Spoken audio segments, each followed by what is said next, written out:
There are few events that elicit celebration and joy like that of a wedding.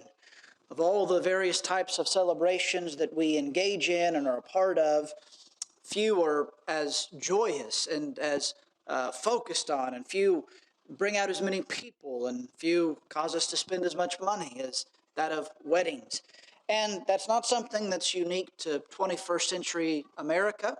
It's not something unique to our time or to our culture. I think throughout all time, as we look at history and as we look at different cultures, what we see is people have always put a big emphasis on weddings. It's always been a big event. It's always been something to celebrate. It's always been something that people have found great enjoyment in.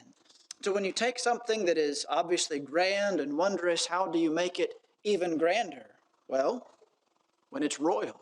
Now that may not make a lot of sense to us as Americans. We've never watched a royal wedding, at least not as citizens of the country, but we've probably seen some of the things even from Britain.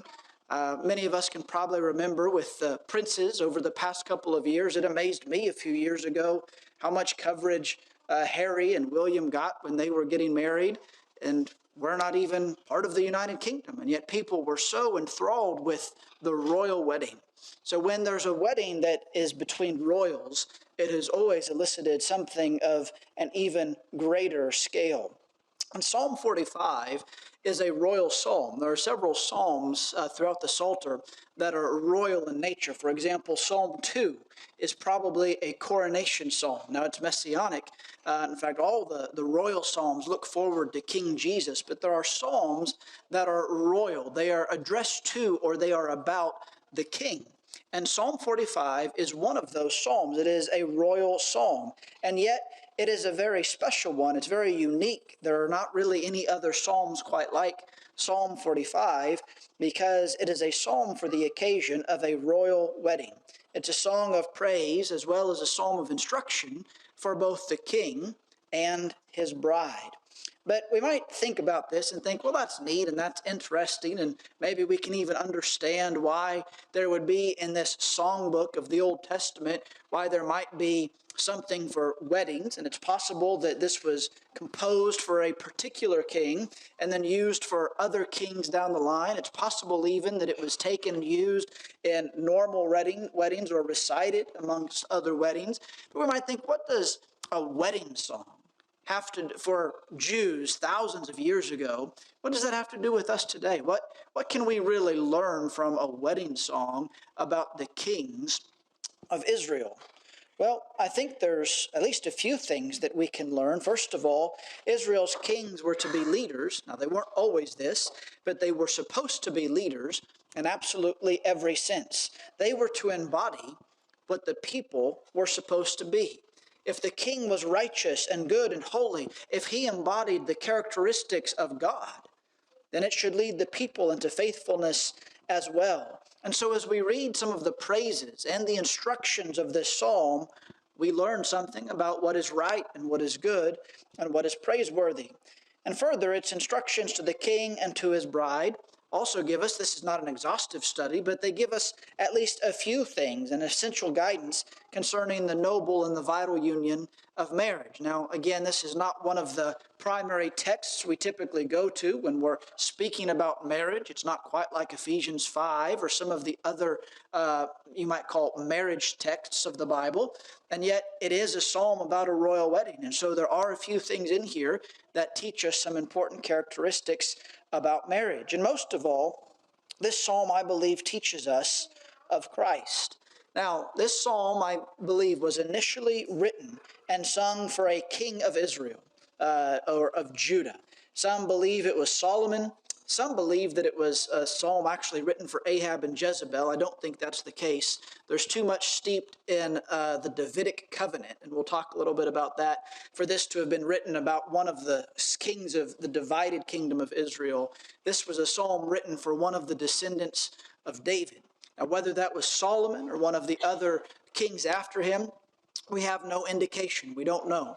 But it was probably written for one of the kings of Judah, and while that was the case, there was no king of Judah that actually embodied that truly fulfilled the beauty and the glory and the grandeur of what he was ascribed in this psalm until Jesus. There, as we'll see as we read and we'll see as we go through, there are some incredible ascriptions of praise to the king and what he should have been. But we all know that none of the kings, even the good ones, actually lived up to that perfectly. And yet Jesus, who is the king, who is rightfully the king of Israel and who is the king of the everlasting kingdom, he does embody the fullness of this psalm. And again, Hebrews even points to him from this psalm. And so this psalm served a relevant purpose at its time, but it also looked forward to an even greater fulfillment, and that is Jesus as the fulfillment of this great love song. So let's look at the outline real quick of this psalm, the way we can break it up. First of all, there is an introduction or a prelude that's a little unique. It's one of the only psalms I can think of that is introduced the way this one is. And then verses 2 through 9 address the king. Then verses 10 through 15 address the bride. And then verses 16 and 17, the pronoun turns back to a masculine, and so it seems to be approach or addressing the king again, but I think it would be addressing the king along with his bride as they look towards the future. So let's jump in and go through this psalm and see what we can learn from it this evening. First of all, the title, and as I've made comment before, many of our Bibles have headings that might give descriptions of a paragraph or a section of Scripture, and those are not inspired. But the Psalms, you might have some of those headings, but the Psalms also have a heading before most of them, and those are part of the original text. And so they are not just man-made inscriptions, they're part of the text. This one says, to the choir master, according to the lilies. That's probably the tune that this one was to be sung to. It was a maskil. That's scholars, from what I can read, don't know exactly what a maskil is, but it's a musical term written by the sons of Korah. There are several psalms that are written by the sons of Korah, but this one adds a little bit of a unique thing. This one is not just according to the lilies and a maskil of the sons of Korah. It is specifically marked as a love song. Now, just like with weddings, love songs permeate times and culture. You can turn to any radio station, and whether it's a rock station or a country music station or a hip-hop station or any other type of station, there's one thing that all the genres have in common, and that's that they all feature love songs. They all write in their own way, in their own fashion, about that great emotion and great thing called love. And that's true not only here in America, but across the oceans and in every land, and it's always been true.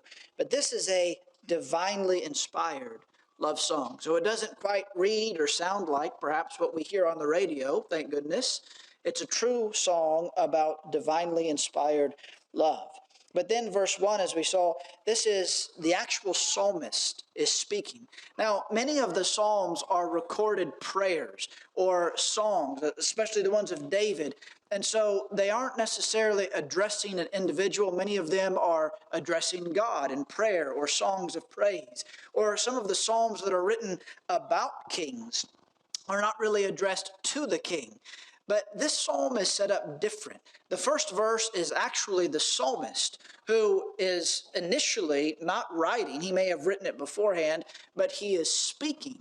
And so what we have here is at the wedding event, this bard or this court singer, this court psalmist is actually giving a song. He's one of the performers. He's a singer for the royal couple. And this is the psalm that he has composed to celebrate this momentous occasion of the wedding between the king and this princess. And he describes himself addressing his verses to the king. My tongue is like the pen of a ready scribe. So this was something that was spoken to the king and to his bride. Again, that's not very common. Like this may be the only psalm that's like that in all of Psalms. But as the psalmist kind of introduces what he's about to do, he launches off into verses 2 through 9, and he speaks to or addresses the king. Now, he begins this wedding song with praising the king. And that probably doesn't seem surprising. If you're a court bard or a court singer or a court musician and you're hired to sing at the king's wedding, you're probably supposed to say some nice things about the king. Usually we say nice things about the bride and the groom. The groom may catch a little bit more of the joking and ribbing from his friends, but when the groom is a king, you probably don't make very much fun of him. You say nice things about the king. You praise the king. We wouldn't be surprised if we flatter the king. But I don't think that's what's taking place here.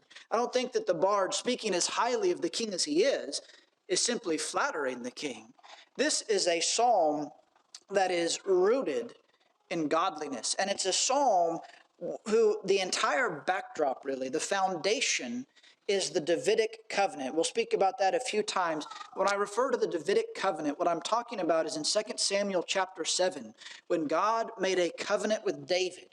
And it was thereafter when David wanted to build the temple. And initially Nathan the prophet said, go, do all your heart desires. But God told Nathan, no, you go back and you tell David he's not going to build the temple for me. I'll let his son build the temple. And so David didn't get to build the temple. But God did make a promise to David. And he said, when you're old and full of days, I will raise up an offspring of yours. And he will sit on your throne, and I will establish his throne forever. That was the covenant that God made with David. David's throne would last forever. Now that is a messianic prophecy. There is not a son of David, a literal son of David, sitting on a literal throne over in Jerusalem right now. And there hasn't been for thousands of years. But Jesus was a descendant of David. Jesus was the rightful heir to the throne of Israel, but he established a throne much greater than David's. He established an eternal and an everlasting kingdom.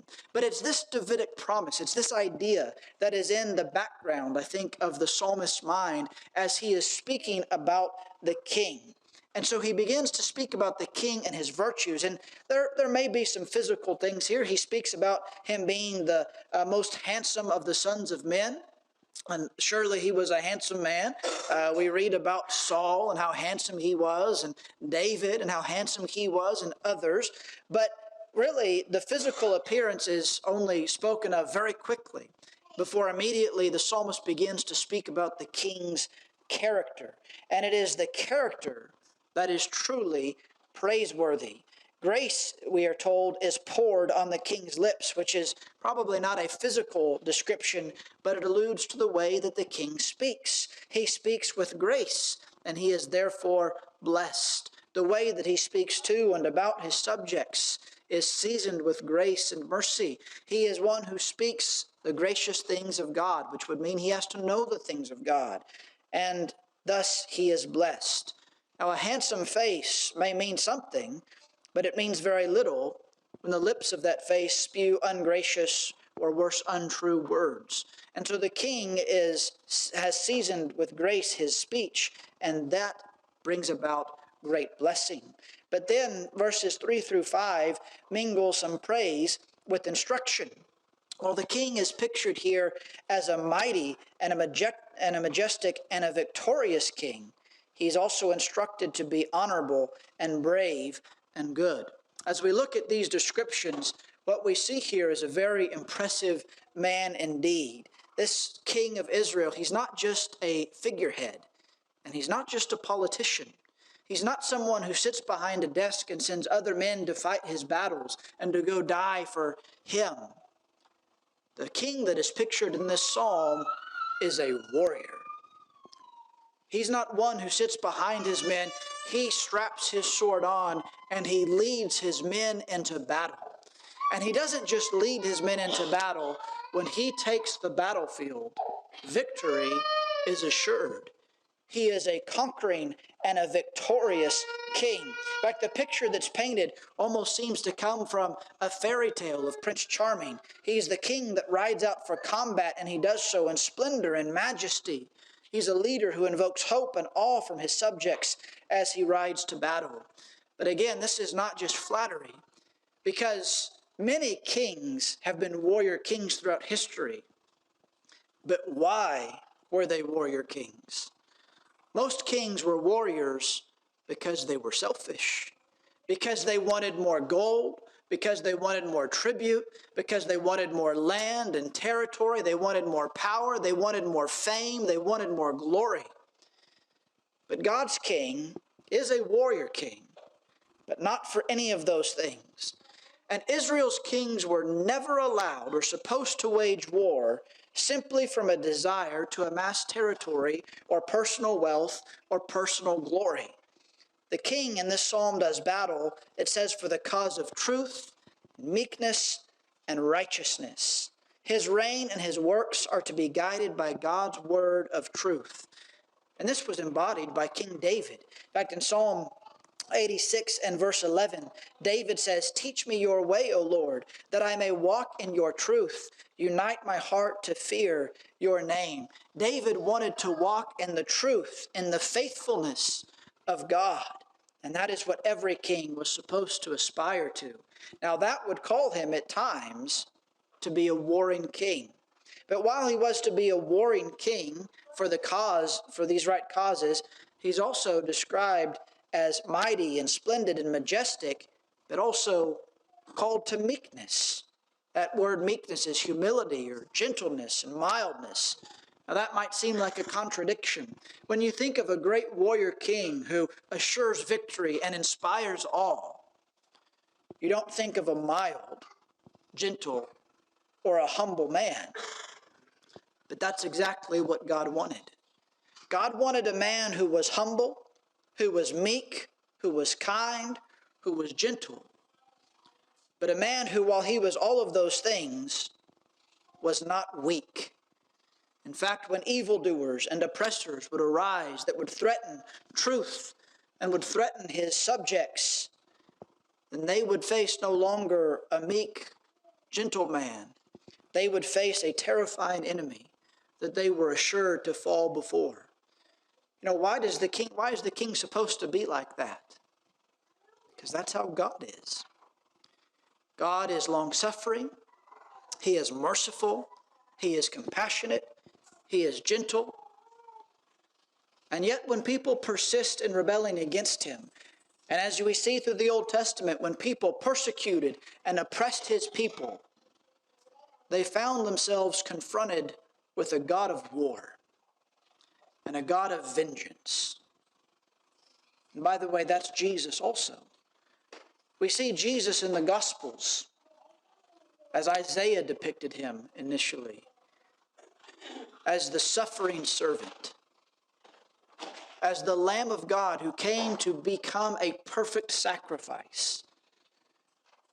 But when you read the depictions of Jesus in Revelation, you see Jesus pictured as a conquering king, riding on a war horse, shedding rivers of blood. Why? Because he is a king of judgment. Because he is a king who stands and fights for truth and righteousness. And that's what God called all of his kings to do. Now again, they did not do this perfectly, but King Jesus certainly does and will. Verses 6 through 9 bring us to one of the most challenging and debated parts of this passage. He says now in verse 6, "Your throne, O God, is forever and ever." Now, the reason this is strange is, who is the psalmist addressing? He's been talking to the king so far, but now he says, "Your throne, O God, is forever and ever." So it seems almost as though he is either changing address, but he gets back to the king immediately, or it almost seems as if he refers to the king as God. Now, history has had its share of rulers who thought they were divine and who mandated that they be worshipped as divine by their subjects. But the kings of Israel, and this is kind of impressive in one way, the kings of Israel, even the ones that were idolatrous, one thing I don't think you ever read about is any of the kings of Judah or Israel claiming divinity. You never see the kings of Israel being worshipped, and obviously the law would have forbade that. But if that's the case, then why is the king here referred to as God? Well, there's a couple of possible explanations that I've read through and commentators suggest. First of all, the psalmist might not be referring to the king. He may be temporarily shifting his address away from the king and towards God. And the question, though, of that is, at what point does he return to addressing the king? Your throne, O God, is forever and ever. The scepter of your kingdom is a scepter of uprightness. Is that still towards God, or is that the king? You have loved righteousness and hated wickedness. Therefore, God, your God, has anointed you with the oil of gladness beyond your companions. Clearly, by this second line of verse 7, we're back to the king. The question is, if this is directed solely towards God, where does it go back to the king? Also, why does the psalmist break his flow of thought at this point? Or secondly, perhaps he is speaking of the king in poetic terms or as God's representative, as God's appointed ruler, which the king of Judah truly was. It could be argued that he was the representation of God's authority.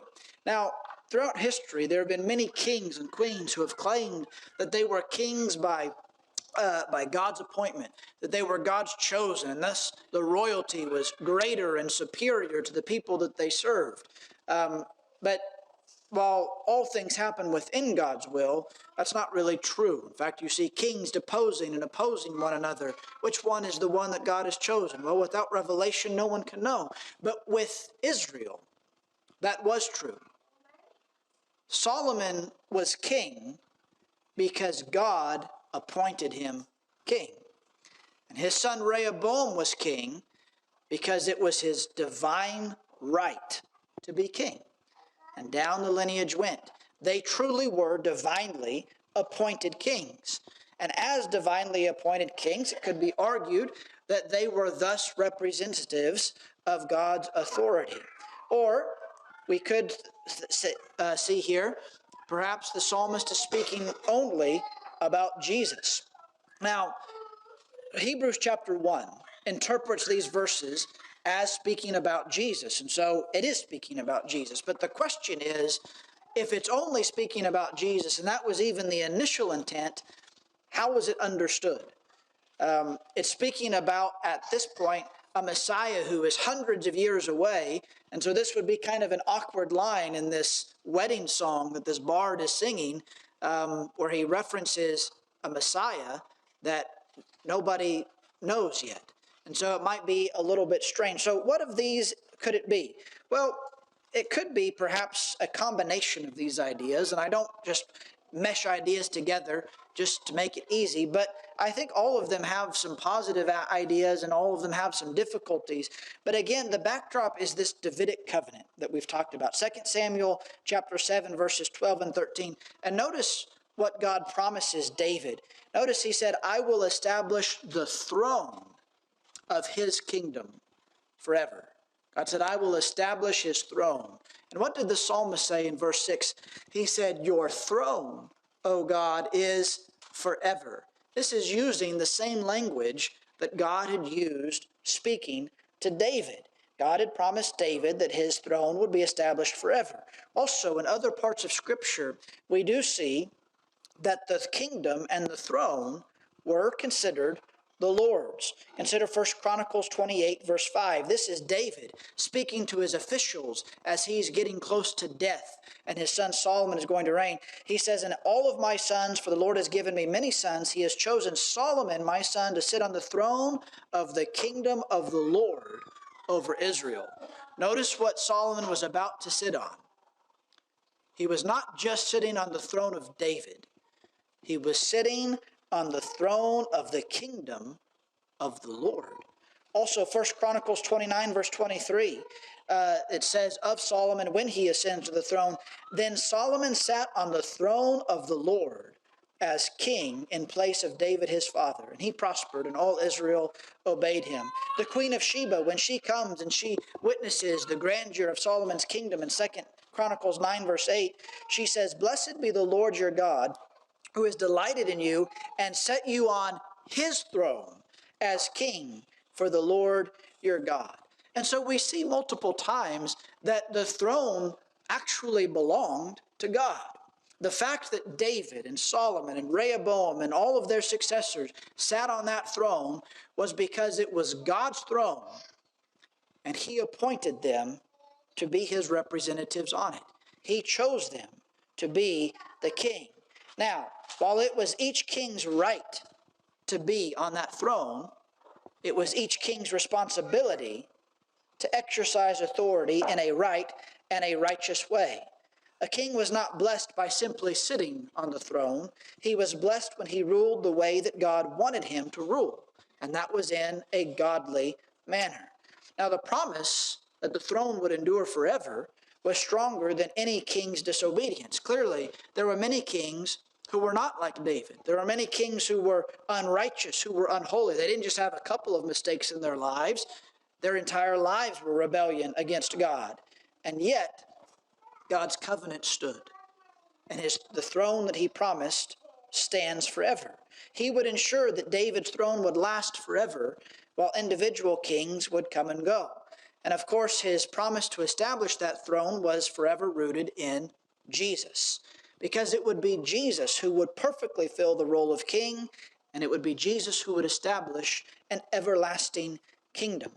And so in this wedding song, the psalmist recalls that great covenant of an enduring throne, and the king that is the occupant of that throne, and as such, he is supposed to rule God's people with the scepter of uprightness, and like God, he is supposed to love righteousness and hate wickedness.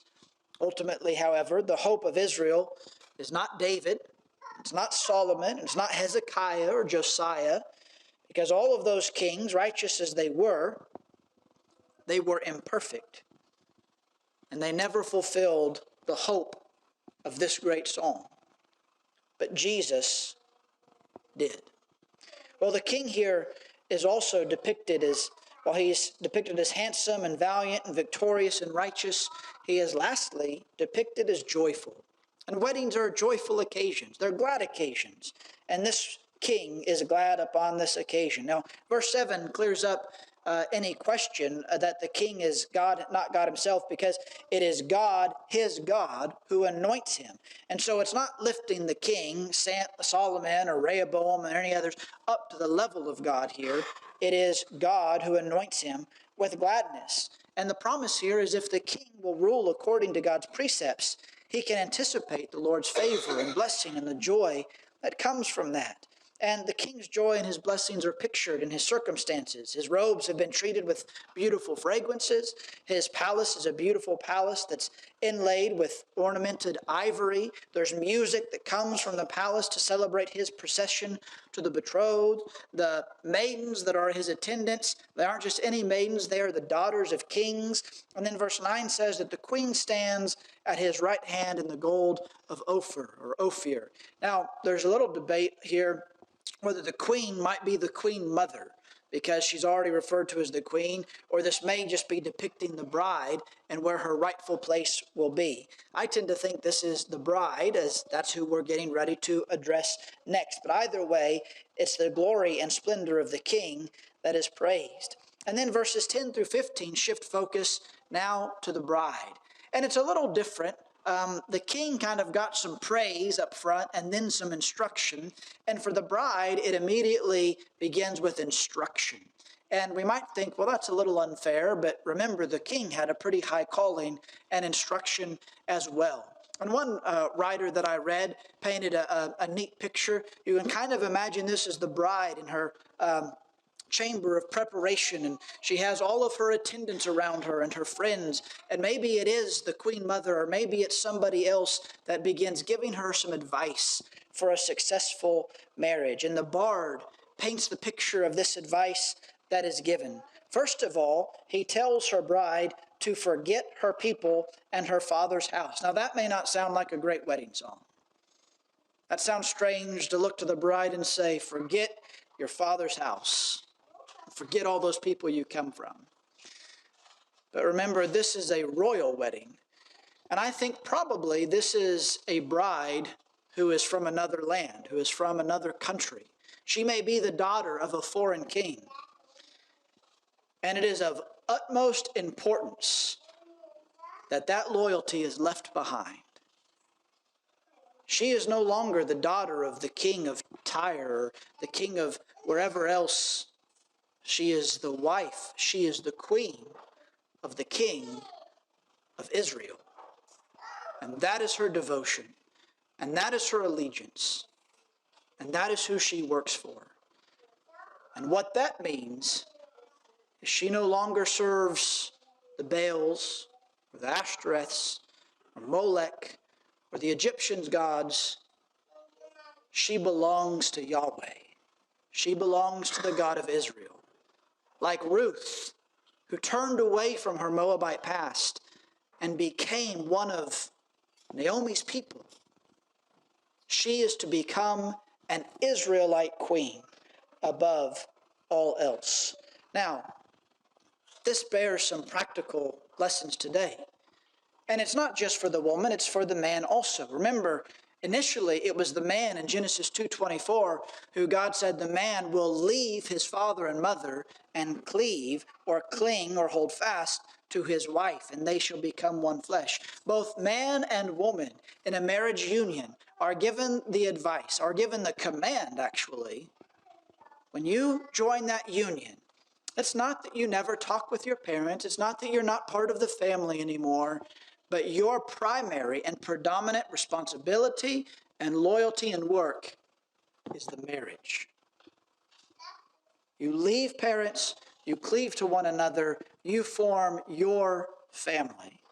That's what man was commanded to do in the beginning. It's what the bride is commanded to do here. I like the way one commentator put it. He said, the point is that a newly married couple, whether royal or common, must form a new primary loyalty with each other.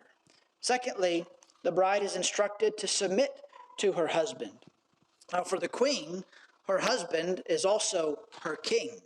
And so that is essential. Yet royal or not, God's design for the wife is to submit to her husband, as we read in Ephesians 5 and other places.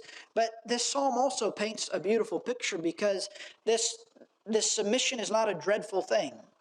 On the contrary, if the king is what he's supposed to be and lives up to what we've read so far, then this is going to be a joyful thing for her to surrender herself to him as his queen.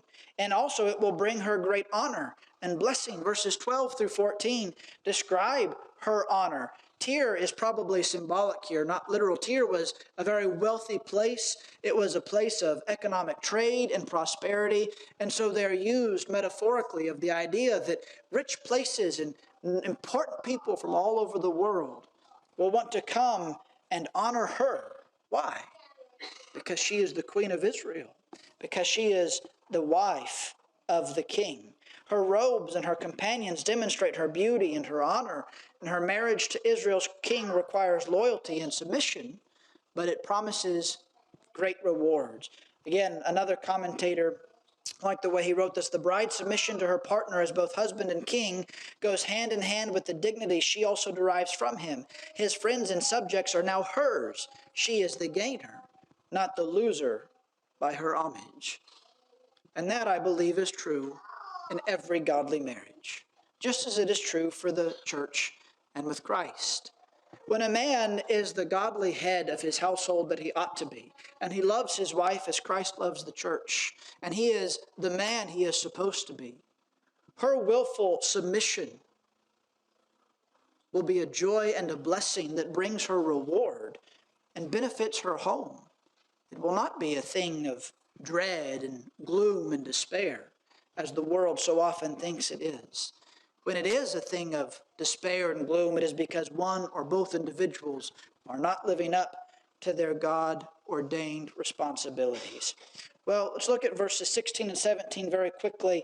The your here is actually masculine, so it seems to be referencing the king, but these things can only be true with the queen, because it begins speaking about children.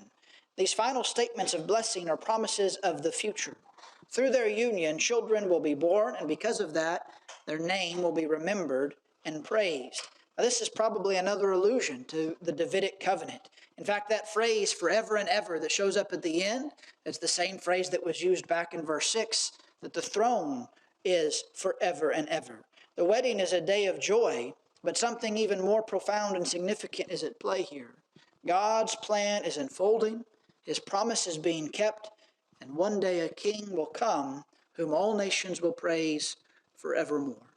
So very quickly, I do want to end by speaking about this psalm and Jesus. Again, it was almost certainly written for an actual king in history but it certainly has allusions and foreshadowings of Jesus as the perfect king. It may have been used for other kings and even common marriages perhaps, but it finds its true fulfillment in Jesus.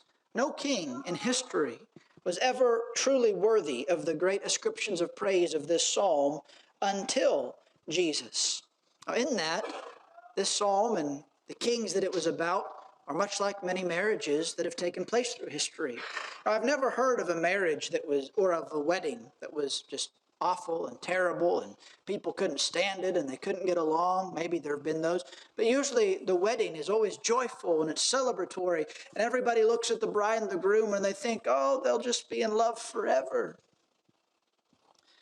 And then a month goes by and a year goes by and maybe a decade goes by.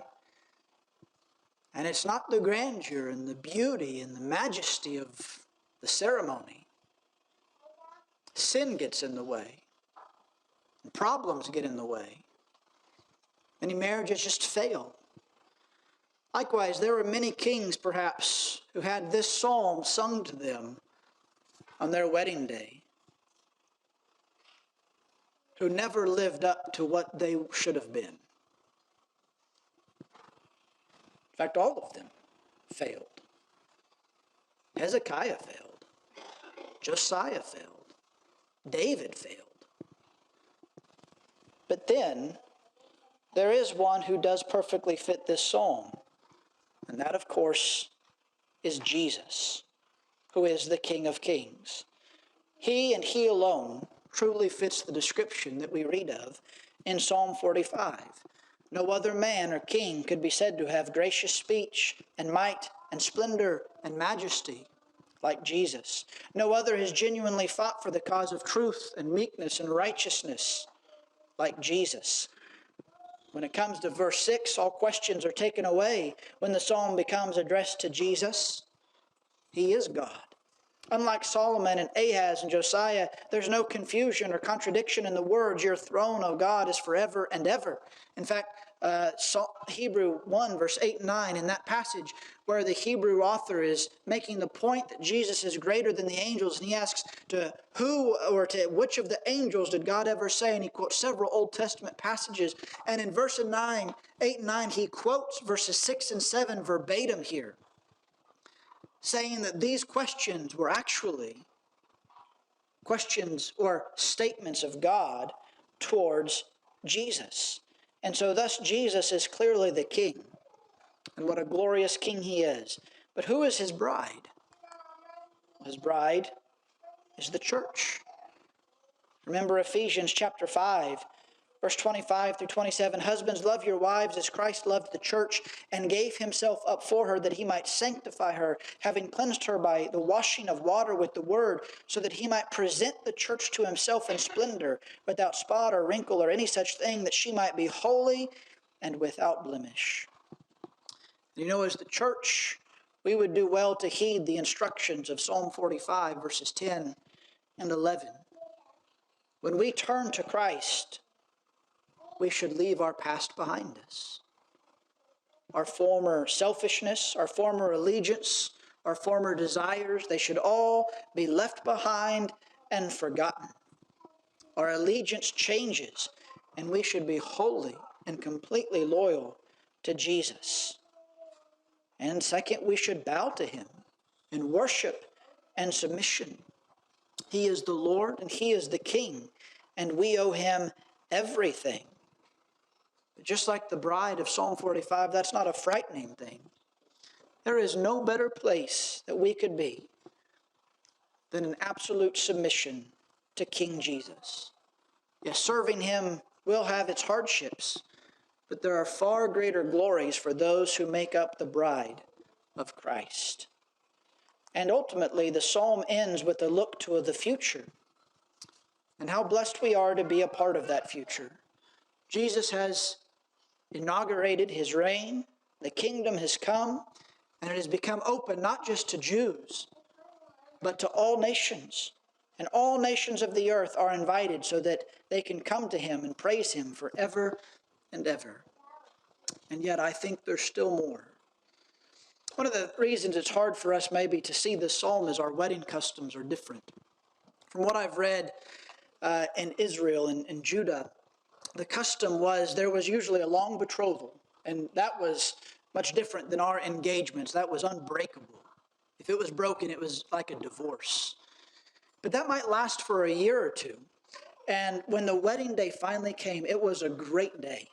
It was a day of celebration and feasting, but usually the bride and the groom were in different places. She was in her place, and he was at his home. But at some point, he would lead a procession of those who were with him, and you can imagine what this must have been like for a king. Imagine watching Solomon leaving his ivory palace, what his attendants must have looked like as he led a procession down the streets of Jerusalem. Imagine being that bride with your family and your friends, and you see the king in his glory coming. And he gets you, and he takes you back to that incredible palace on a hill, and it's yours now. It's your home with him. Well, if we follow the analogy, we are what you might say in the betrothal period.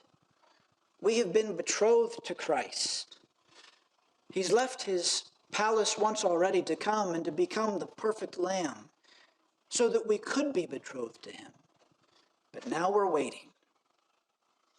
And the waiting's the hard part, isn't it? But one